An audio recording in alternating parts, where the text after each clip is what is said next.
Welcome to The Dream Journal.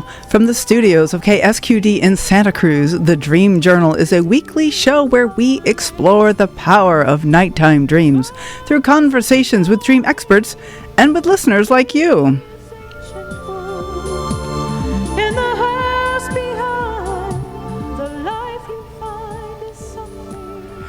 A dream can be meaningful even if you don't know what it means.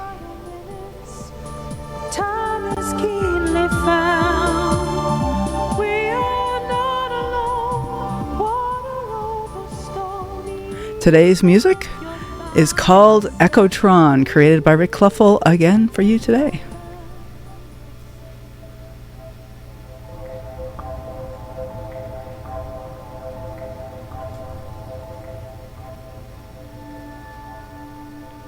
Why do dreams repeat? Welcome to the inner landscape of your dream world. We'll talk about dream mapping with intuitive Alira Solara of Alira Writes the Light. I'll ask her about her ideas around weaving and also the phenomenon of dream looping, or the feeling of being trapped in a dream. I am your host, Katherine Bell of Experiential Dreamwork, and welcome to the Dream Journal.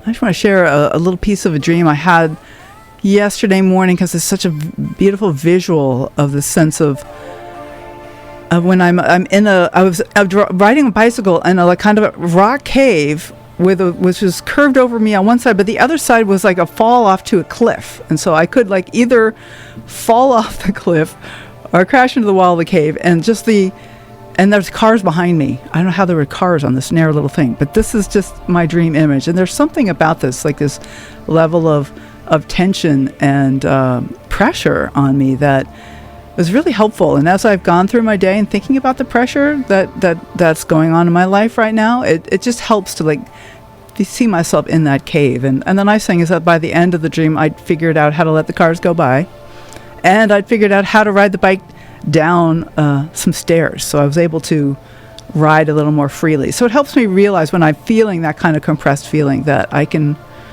trust it, and it'll resolve. There's ways that it will resolve. So that was been a lovely dream image for me to work with.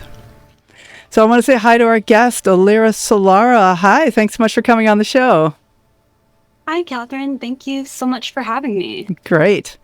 Alira Solara is a writer, dream worker, and intuitive guide who explores the intersection of dreams, shadow integration, and spiritual awakening.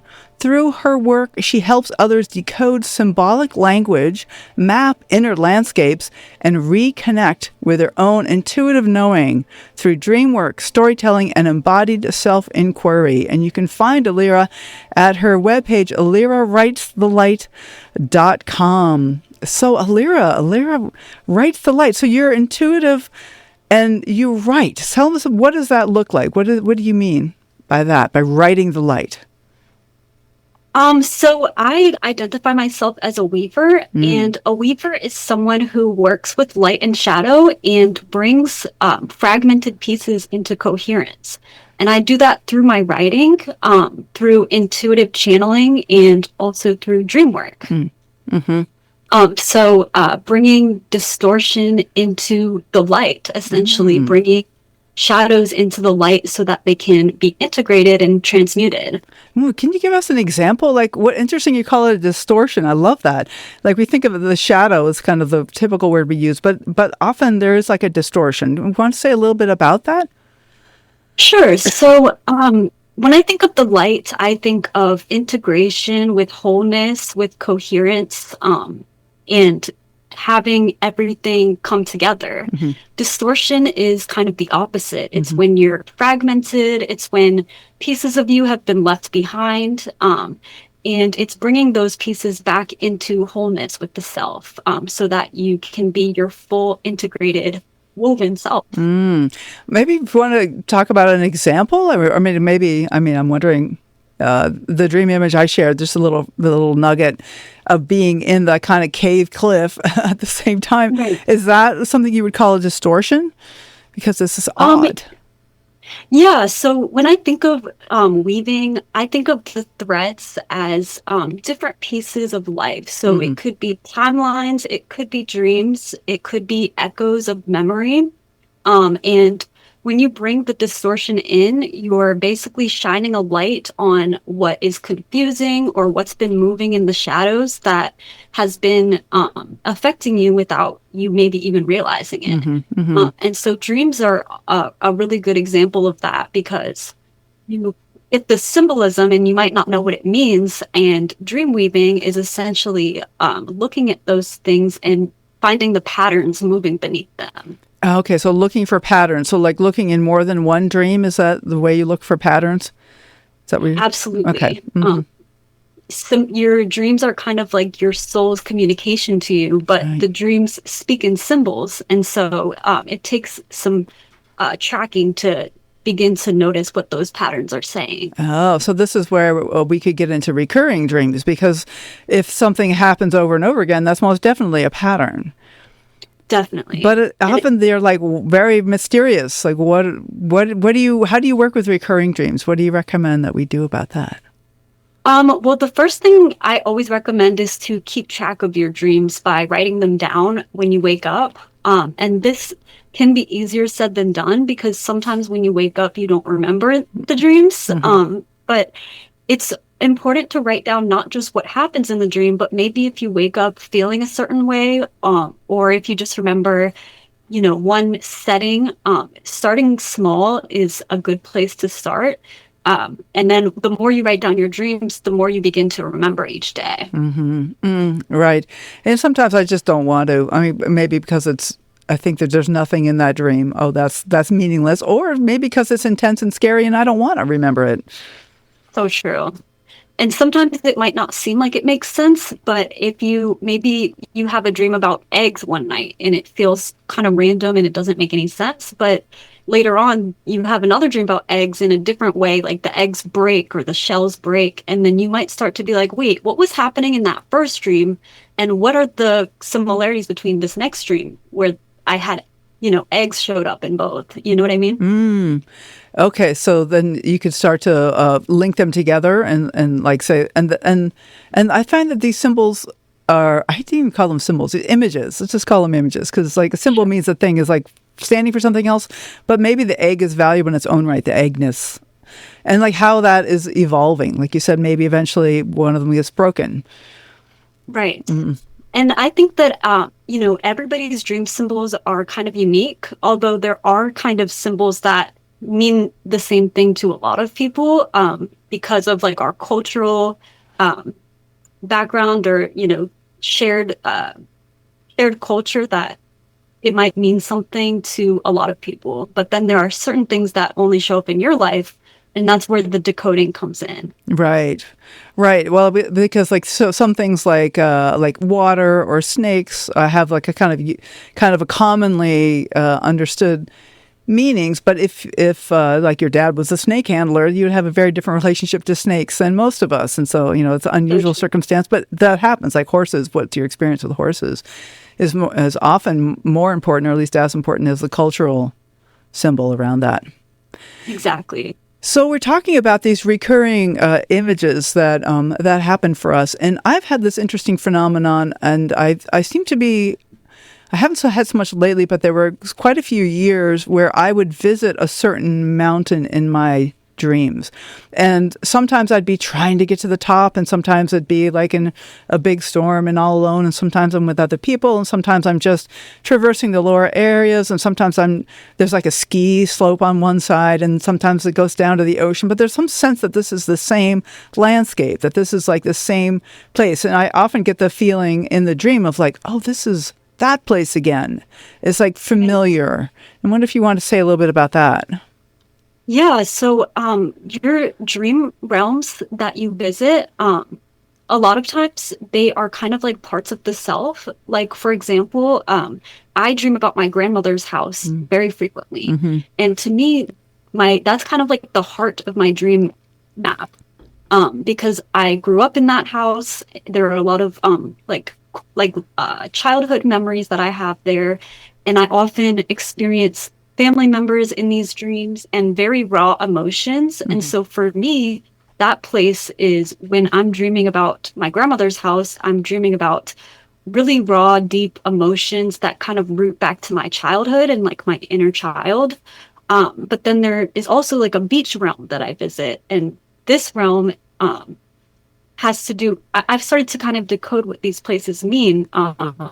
So when I'm dreaming of the beach and the water, it's kind of like my growth and expansion. And these are dreams where I'm exploring my creativity and my flow. Or I'll dream about like this one abandoned parking lot. And for me, when I dream about this place, I've started to notice it has to do with shadow work that I'm doing, Oh. because it's kind of like not fully developed, but I'm always going down these dark halls and things like that. And so it's kind of a darker part of my dream map. So your own dream layout, I think, has to do with your own experiences and your own inner map. Okay. And so once we start to recognize some of these places, some of these environments, what can we do with that? Like, what do you recommend? How does that help us, I guess? How does that help us emotionally or with our everyday life? So like I said, your dreams are kind of like your soul's communication to you, and it's the language that your soul speaks to you through symbols or through images. Mm-hmm. So when you start to track your dreams, I encourage a practice that I call dream mapping. And you write down your dreams every night, but then you also start to notice these recurring landscapes and these recurring images, and you can start to recognize what the themes are. And then when you find yourself in, like the mountain landscape that you described, you can say, okay, so I'm back in this place and I'm working with this part of myself today. Mm-hmm. What kind of work do I need to do in this part of myself? Mm. Well, often I don't even know exactly what that is referring to, but I trust that there's something valuable that's being offered to me because it was a dream, and so by definition, it's valuable. That we dream, Sure. humans dream, animals dream, all creatures seem to dream, and so there's something valuable inherently in the dream, and so going back into that feeling state and trusting that there's something about that is valuable is one way that I like to look at that, and it sounds like we're kind of in agreement about that. Yes, absolutely. Mm-hmm. All right. So, there's something you mentioned before we got started that I'm curious about. You talked about the possibility of meeting other people in dreams. Is that what you were saying? Yes. Ah. In my framework, you have, like I described, the inner realms that you kind of share with yourself, Mm-hmm. but there are also, shared dream landscapes. When you enter the dream realms, you're entering an energetic architecture of what lies beneath the surface. So there was something kind of going viral on TikTok last year about mall worlds, and people were talking about how they go to sleep and they have a dream about this mall, and then other people were like, "Wait, I've dreamed about that mall too." Uh-huh. And so it's like, are we going to the same place? And in my opinion, I do think that there are shared dream landscapes, which I think are kind of like containment centers, but they're full of portals and ways that you can go beyond. So the dream world or the mall world is kind of like it's a giant mall, and some people describe it being connected to an airport, and there are all these things, all these distractions. But if you mm-hmm. really become conscious in these dreams, you can explore deeper and even go further to like the astral realm, and even further to like administrative dream territory. Oh, wow. I mean, yeah, I love that you talk about the mall as a distraction because I'm thinking, why a mall? That's kind of a sad commentary on Yeah. modern society. And then distraction, like, oh yeah, okay, that makes sense. Spending money and just going down video rabbit holes or social media, and that there's a way that we can really distract ourselves. I mean, at the mall, whoa, it's the mall. Yeah. Yeah. And it was really interesting when I fell down that rabbit hole, because people were talking about, oh, there's this dessert place and they have these out of this world desserts. And I'm like, I remember that. I've eaten those desserts and they taste like nothing in real life. So it's really crazy. So I had one experience of kind of co-dreaming, which is if this is the right word for this, but I was at an Esalen workshop, so you all know it's pretty far out already.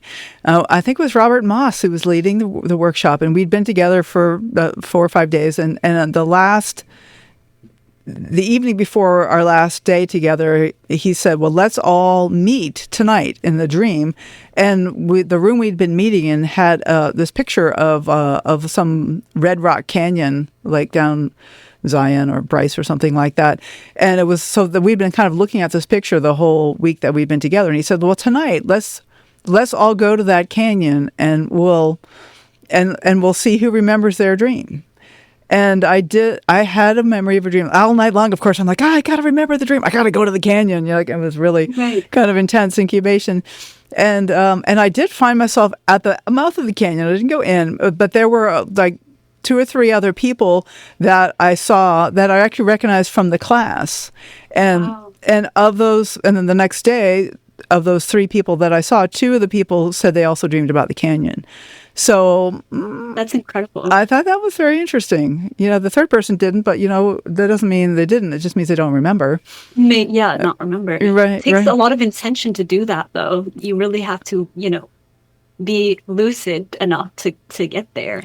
Well, I guess I carried something over, and this was in the 90s when I was just getting started with my dream stuff, and really opening up the door to that part of myself. And it was a pretty interesting experience. Of course, I have this analytical mind that goes like, I don't know, what are the chances? We didn't like write it down and then not like show everybody, at the once. People were like, oh yeah, that's right, I saw you too. Like, so it could easily, I'm like, it's power of suggestion. Don't know. But it was an interesting experience that I was able to conjure up this particular landscape, because I'm usually very weak at dream incubation, and I just dream what I dream. And but there are people who talked about communicating with each other in dreams, like especially if they're dear friends or family and they live far apart from each other, that sometimes they communicate. Or certainly we have communication with deceased loved ones, and that's visitation dreams. Is that something that you've experienced or about? It is. No. I had a dream one time about my deceased father, and so in the dream, I felt like I was surrounded by, it felt like I was in the astral realm, because there was all these it was very, ethereal. And I saw my dad, and I of course ran up to him, and he picked me up and swung me around. And I was like, I can't believe you're here right now. And we chatted for a little bit. And then he said, I got to get back to the big boy place. And I said, big boy place. The big boy place. And so of course my first thought is, big boy place, is it heaven? And when I asked him that, he kind of looked around as if he was searching for the right answer, and he said, I think they're testing me just as much as they're testing you. Oh. And that was the end of the dream. Wow. And it was so bizarre to me, because it was so realistic. I had no doubt that he was visiting me. But what is the big boy place? Right. Oh my goodness. And I mean, I think kind of after analyzing it and channeling a little bit, I feel that my dad soul is kind of in kind of still on a journey of learning, even though he's passed away. So anyway, that was very thought-provoking experience I had. Well, that's a little disturbing, actually. We don't even get to rest after we're dead. Yeah. We talk about Earth School, like here we are learning what we need to learn, but maybe it doesn't end, even when it ends. Right. Yeah. So he's still on his own journey, and I didn't think of it as a bad thing. I just think of it as he still has his own journey. It doesn't end. Okay. Wow. Which then, which makes you think then about beforeless life and why we can't remember any of that. And it's right. So tell me about, you used the word channeling a few times, and I want to hear a little bit more. What does that mean to you? And there's some communication from something outside of yourself? And do you have a sense of what that is, or is it all from inside of you? So the way I see it is, when I'm channeling, I'm connecting to source energy, like the spirit of the universe. And I first got into this through my own inner archetypes, actually. Like I was channeling parts of myself, talking to my shadow and my inner child. And I started to realize that I'm tapping into this like infinite energy when I'm talking to these parts of myself. And it's like a universal energy. So I could use that energy to tap into really any energy because in my opinion, it's all connected. And so I started to experiment with it and try to channel different spirits. And actually, the one that confirmed to me that it's real was when I channeled my dad, who had passed away, and talked to him. And he actually said something in the channel that was a thought I had the next day. So it's like he predicted something I was going to think. So that's kind of how I got into it. And I kind of experience like downloads of divine remembrance, and I use that to channel different spirits. Do you have to, do you do anything particular to invoke these, or do you find them that just come through in the right moment, or do you have like a ritual around what you do? I do, but it is like deeply connected to intuition. But whenever I do decide to channel, I open a space and I speak a spoken declaration of like what kind of energy I'm calling in. I always clear the space to make sure there's no kind of distortion interrupting the messages I receive. Okay. And how do you do that? Just energetically, or do you? Energetically, and I also say it out loud. I say, I call in the energy of my higher self, of spirit, and no distortion may enter this space. Only source aligned energy is welcome here. Okay. All right. Love that. So I'm curious about talk about like keeping the energy clean, keeping it pure, keeping things grounded in how we are. Like there's something that I've heard you talk about called dream loops, and I kind of like to talk a little bit about that because that's when I'm stuck in a dream. So that's kind of the opposite. When all the whatever that's bad energy has gotten in, I can't get away from this thing. Yeah. So that can happen too. Right? Why don't you tell us a little bit more about dream loops? What are dream loops? Yeah. So a dream loop is when you wake up in a dream and you think you're waking up in real life, but you're still in the dream. And it can loop over and over like that. And it can get pretty spooky because you sometimes like you can't wake up, and like you said, it's like paralysis in the dream. And I found that like the reason that happens for me when I first got into lucid dreaming, I found that if you announce that you're dreaming inside the dream, it kind of like it spikes your frequency to the point where the dream characters don't really want you to know you're dreaming. They want you to keep the facade going. So you might find yourself looping because you're getting further and further. Like we mentioned earlier, the dream landscapes. The more you become aware and lucid, the further out in the dreamscape you're going, and the closer you're getting to those administrative territories where you're alerting, the other entities in the dream realm. That sounds like the interesting place to go, of course. Totally. But it can get, it can get hairy when they don't want you to know.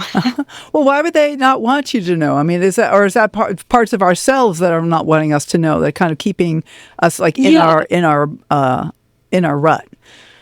It's kind of like your brain is starting to realize that you're becoming lucid, and that's kind of ruining the whole facade of the dream. And so I don't know if you've ever heard of like dream police, but this is like an archetype character in dreams that their whole function is to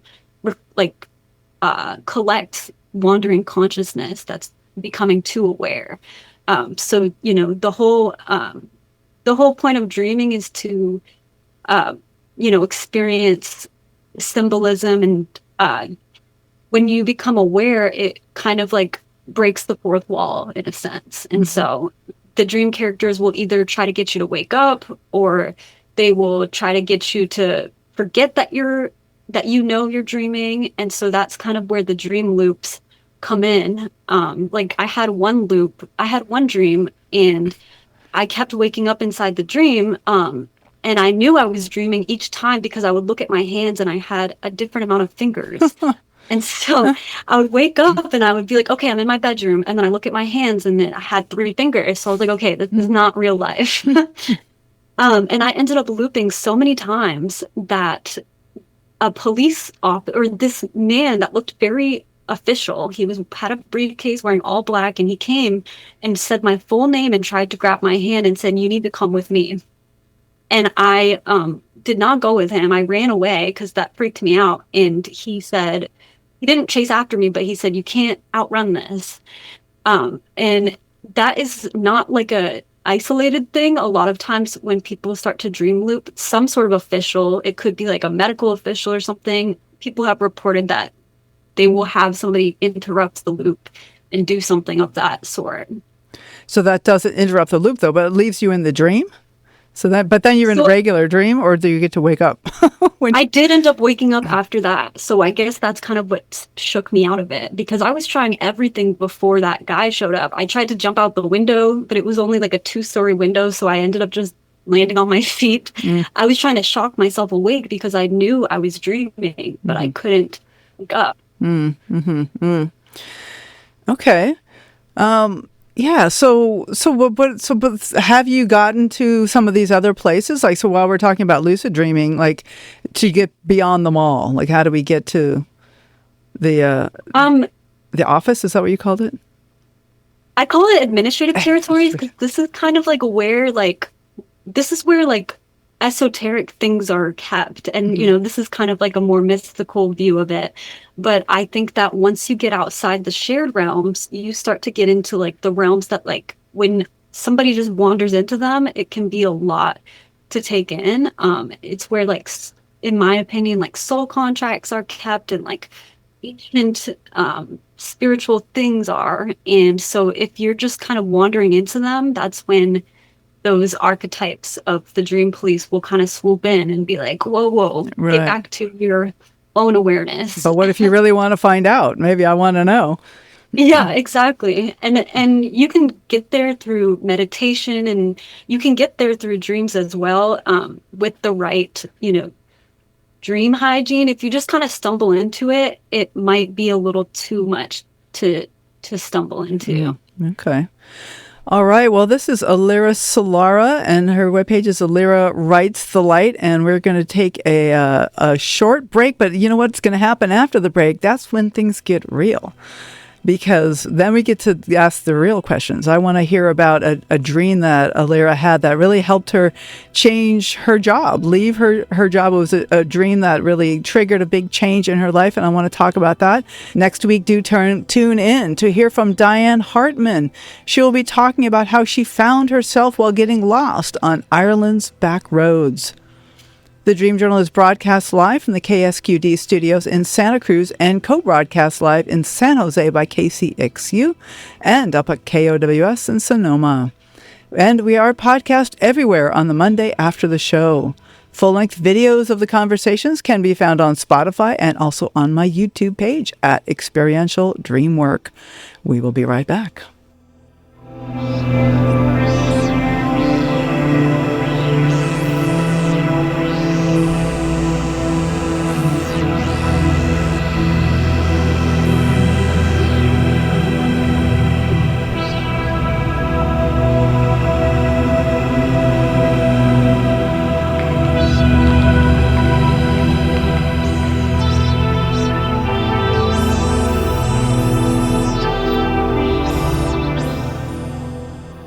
You're listening to the Dream Journal, and I am Katherine Bell of Experiential Dreamwork.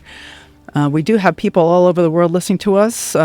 We have California, Washington, British Columbia, Arkansas, Georgia, Ontario, Canada, 3 people in Virginia, Pennsylvania. We have Quebec, Canada, and we have Moscow, Russia. Thanks so much for tuning into the show.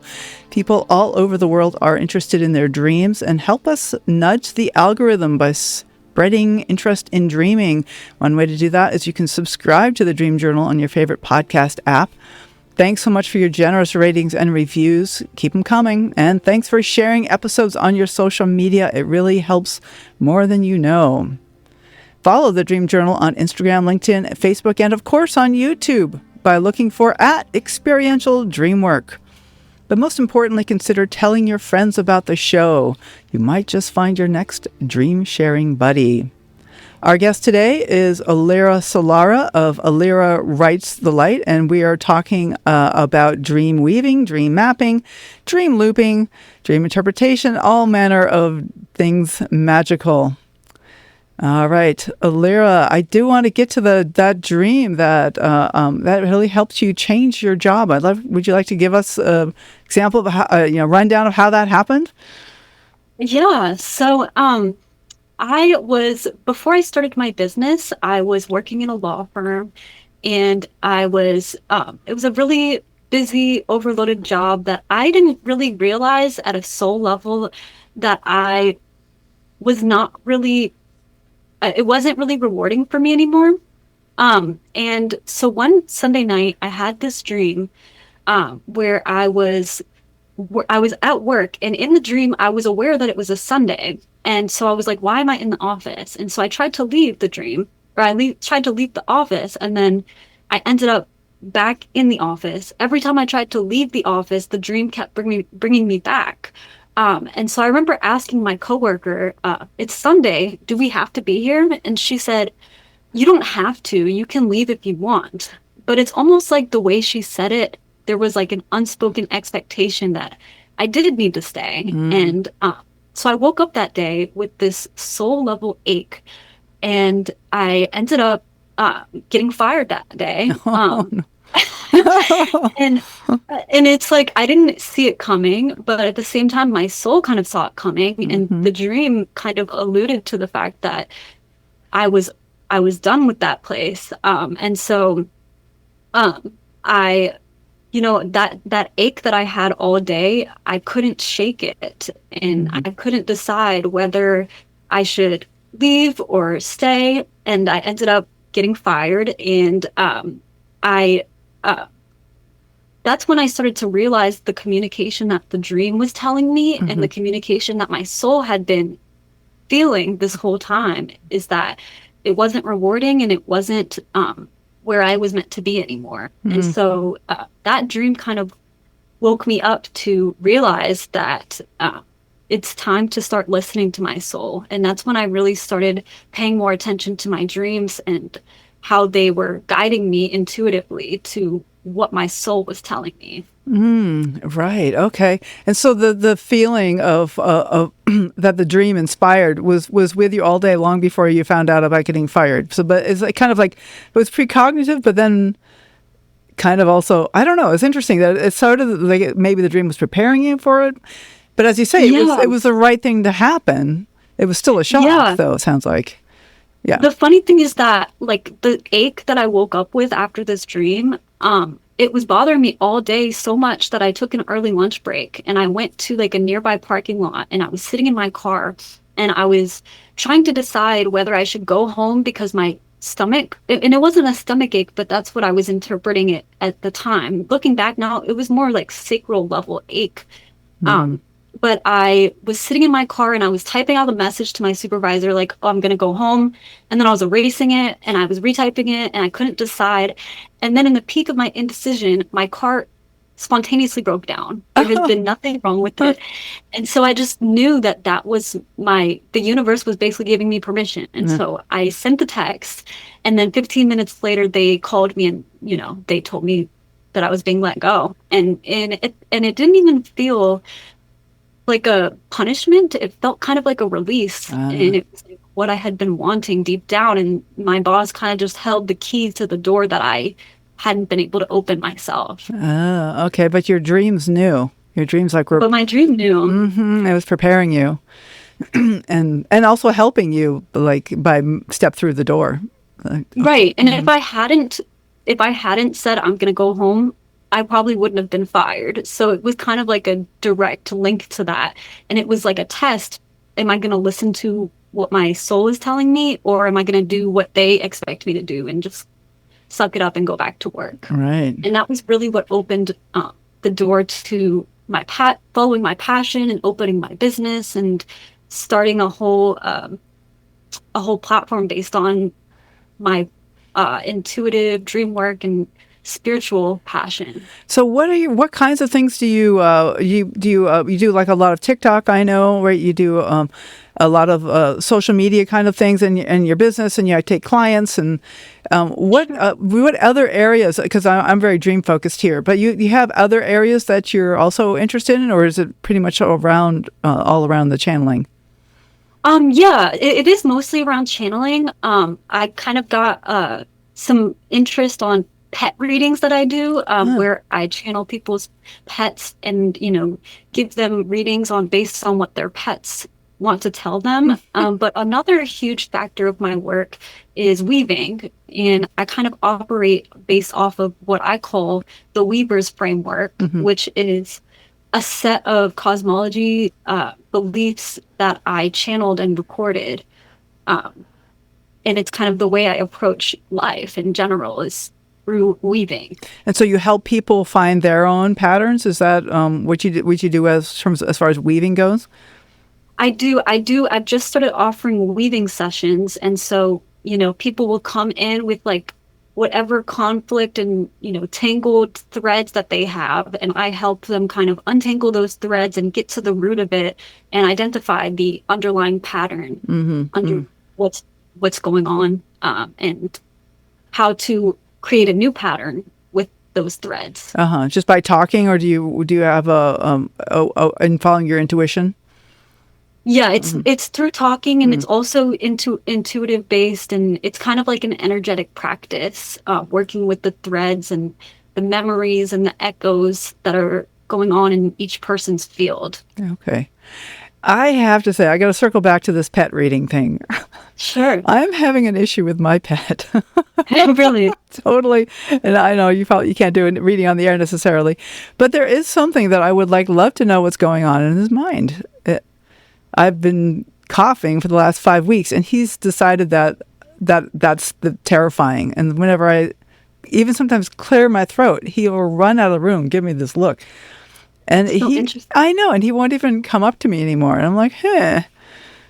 I'm like, Uh-huh. I'd like to communicate with him. Like, it's okay. I'm not yelling Yeah. at you or something.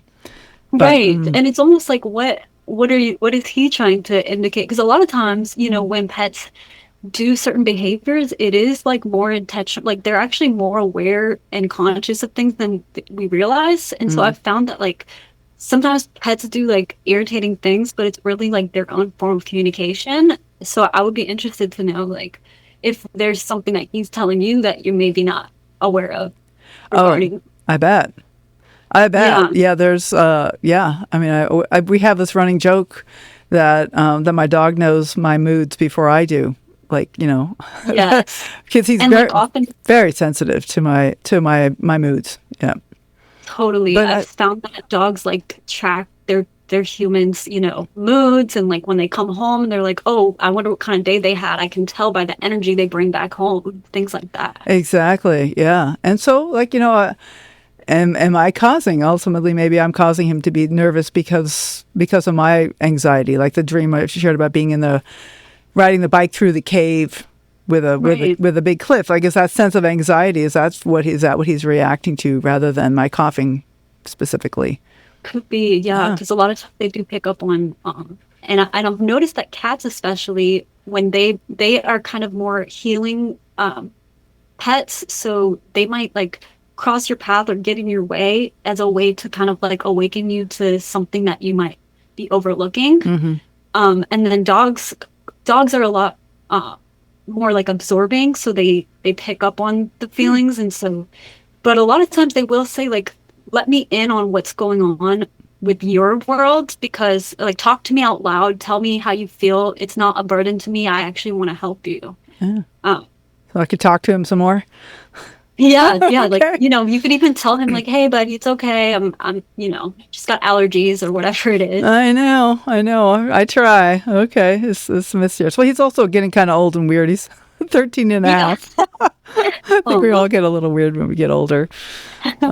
Yeah. So what are you most excited about going forward? Like, what projects are you looking into starting up? So I really kind of have recently honed my work into these three channels: dream work, weaving, and pet readings. Hmm. And I am interested in kind of expanding more of my dream work. I'm working on making some like online content on my website for people to kind of like explore modules about dream mapping in particular, and dream protection for lucid dreaming. Um, and dream hygiene and things of that nature, because I think that there's so much to learn from the dream world that you can bring into your waking life. Say more about dream hygiene. I've heard of sleep hygiene. What's dream hygiene? Yeah, I guess that's really what I mean, is Yeah. just tracking your dreams and making sure you get, enough sleep and having regular sleep patterns, but also having like the tools that you need if you are going to practice lucid dreaming, and knowing how to approach those dreams with sovereignty, because in the dream world you can encounter, things that will test your sovereignty, entities and, characters in the dream that will test your sovereignty and also test your awareness. Oh, Um, okay. Well, what is sovereignty? Tell me more about that. What is that? And I want to hear more about how that applies. But what do you mean by sovereignty? by sovereignty, I just mean, like ownership over your own energy and the choices that you're making that are going to best impact your journey and your path. Okay, so kind of like agency, that kind of a thing, like having choice. Exactly. Okay, And sovereignty. I so love you that. might, It feels like royal, like a queen or yeah, something, right? yeah, that's one of the things that I say often at the end of my videos is like, stay sovereign, Mm, because you want to make sure that you're always having ownership and taking claim of your own energy, mm-hmm, because you can easily give up consent without realizing it, mm-hmm, for little things here and there. Uh, and so just making sure you're using the language and using the energetic practices that keep your soul to yourself, if mm. that makes Yeah. Okay. So how do we stay sovereign? Like what? So like what kind of practices do you recommend for that? so like protective practices, like boundary, a lot of like things that are super grounded, like boundaries, physical, material boundaries, but then energetic boundaries, and making sure that you're uh, taking accountability of following your own boundaries, like, making sure that the things Mm, that you say you want, you're also allowing into and out of your field. And making sure that the things that you say are aligning with the things that you're allowing. So boundaries is probably the most important in my opinion. But then there's also practices like discernment and um, even like energetic practices like shielding. Um, the narrative and the words that you say, and also the actions that align with them, are the most important ways to stay aligned with your true self and your truth. mm. And that can be difficult to discern, though, because I spent a lot of my life. I was a NASA scientist for many years, and there was some wonderful things about that. But there was also like this misalignment between what it wasn't as satisfying as I had hoped it would be. Yeah, We pick our best course. Like maybe you thought you'd be working in the law forever when you right. chose that as a job, but it doesn't always work out. But for a long time, I was like, this is what I'm going to do, and this is what I'm doing. And it was the dreams that helped me kind of recognize that I was getting pulled off to the side. Totally. And so that's one real valuable thing about dreaming. And so I'm really thinking what you said in the first half about distortion, and how when we start to find out where the distortions are in our lives, and through the dreams or just through waking awareness, that is the first step to start to clarify that. I think that's a really wonderful way of Absolutely. thinking about that. And that's where, the weaving that I talk about comes in, because once you acknowledge and name the distortion, it's not necessarily a matter of like severing it, but it's a matter of bringing it into the light. Mm-hmm. Because like what happens when you bring a shadow, when you put light on a shadow, it disappears or it dissolves. That's true. So it's kind of bringing that into coherence, and naming it is the biggest step, because once you name it, the things that move in shadows are unnamed, and it's easier for distortion to manipulate and, become more convoluted. When you name it and acknowledge it, that's when you bring it into awareness. Right. So just naming the thing, just like when you have a strong emotion, naming the emotion helps to reconcile us to the emotion, acknowledges that it's really happening, and it also tends to lessen the experience of that emotion. Totally. It's scary though, because I sometimes I'm angry, and I don't want to say I'm angry because I feel like that's not allowed. Right. But then when you do that, you're kind of just bypassing it. It still exists, but you're not bringing it in. Right. Yeah, exactly. So, so this is what else? The last few minutes of the show, what else do you have that you want to bring in here? Is there any topics you want to address that we haven't gotten to, or any ideas for the future, or yeah? I guess I could kind of mix the two main things we talked about. In one of the types of weaving that I practice is dream weaving, and so this is actively naming the things in your dreams, and that's where dream mapping comes in, tracking your dreams every night. And another thing, a little bonus piece is after you finish writing down what you remember from the dream, you can give it a title, almost like the episode of a TV show or something.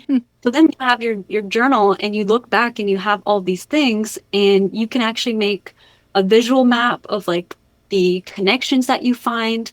And then from there you start to pick up on the patterns, and then you can start to relate it to your waking life. And that's kind of like how you weave your dreams. So I think that's an important practice. Most important first step is to just write down what you can remember each day. And then from there it starts to become easier. Okay. Right. So let's go nuts and bolts. So how do you recommend recording dreams? I mean, because people do pen and paper. Some people use the phone. Yeah, I used to do it in a journal, and then I found an app that I like. And in this app, it actually keeps track of the symbolism. So that's kind of cool. But writing it down is also good because you actually have the pen and paper, and it's like you're bringing it into physical form. And you can make a little sketch. That's a big advantage of that. Yes. Yeah, and then you can literally map it out once you have enough content to work with. You can literally map out, okay, so like I said earlier, here's my grandmother's house in the middle. That's like my heart of my dream world. And then it's like, okay, up here is like when I dream about the beach, that's like my higher self creative flow. Down here is when I dream about these abandoned buildings, and you can kind of visually look at it. And then you can write down, oh, here's some symbolism. Here's some characters that repeat. I dream about different people in my life, and I've started to notice that sometimes when I dream about them, they're not really themselves. They're actually an archetype that's supposed to represent something. My sister, I dream about my sister often, and I started to notice that my sister represents like a mirror of myself in the dream. So things that she'll do in the dream, I'm like, oh, this is kind of like a mirror of my own identity that is being reflected back to me. So then you can even take it a step further and see like, oh, this person is a guide, this person is like a warning, or this person is like a mirror. Okay. And so you can follow these symbols from dream to dream and see how they evolve, and see what they reflect on your state of mind. Totally. Yeah. And do you find that this helps with your emotions during the day? That when you work with the dreams, it's like. Yes, absolutely. And it also helps me work with like deep-seated emotions that have been born out of, long-standing things that I haven't addressed yet. And sometimes something can seem a certain way, and it just evokes an emotion, and it's not until you really start writing it down and getting into it that you're like, oh, this is not exactly what I thought it was. I had one dream where somebody was yelling at me, but they were smiling. And I was like, what does that mean? And the more I thought about it, it was like, oh, it's because they don't realize how they're affecting me with their actions. And that's why they're smiling, because they think it's all good. But to me, it's affecting me negatively. Right. Yeah, that kind of mismatch. Talk about distortion when the facial expression doesn't match the intensity. And I find that I notice that in myself sometimes, is that I maybe like have this like tight smile, but then there's like this intensity in my body, and like learning to recognize that that distortion, that discrepancy has been really valuable to me over time. Yeah, and yeah, you can follow that thread and kind of get to where it came from. Right. Yeah. So, Alira Solara, this has been a great conversation. I appreciate you coming on the show. Your webpage is Alira Writes the Light. And I wonder, do you have any like final encouragements for our listeners? Any last wishes? I would say that just continue to don't bypass the things that seem scary. If you walk into the distortion with a sovereign mind, and remember that you are the one who controls your own field, and nothing can take ownership over your sovereignty without your willingness. And so always bringing it back to yourself and taking ownership over your own field, walking through distortion, remembering that you own your own field. Wow. I love that. Thank you so much, Alira. Thank you so much for having me. Right. Well, good luck with your business. I'm excited to watch and see how everything grows for you. Thank you so much. It was such a pleasure. All right. Take care. So thank you all for listening. The Dream Journal is produced at the studios of KSQD in Santa Cruz, and we are live every Saturday at 10 a.m. Pacific at ksqd.org. I am Katherine Bell. You can contact me at experientialdreamwork.com or at Katherine@ksqd.org. Keep up with the shows on Facebook, Instagram, LinkedIn, and especially on YouTube by following at Experiential Dreamwork and hashtag The Dream Journal. I'd like to thank Rick Kleffel for the music, Nyanko Nasu for engineer, audio editing by Suki Westling, phones by Eric Nelson. Intro and outro pieces are both by Mood Science. And tomorrow morning when you wake up, take a minute to write down your dream and bring it to the next Dream Journal.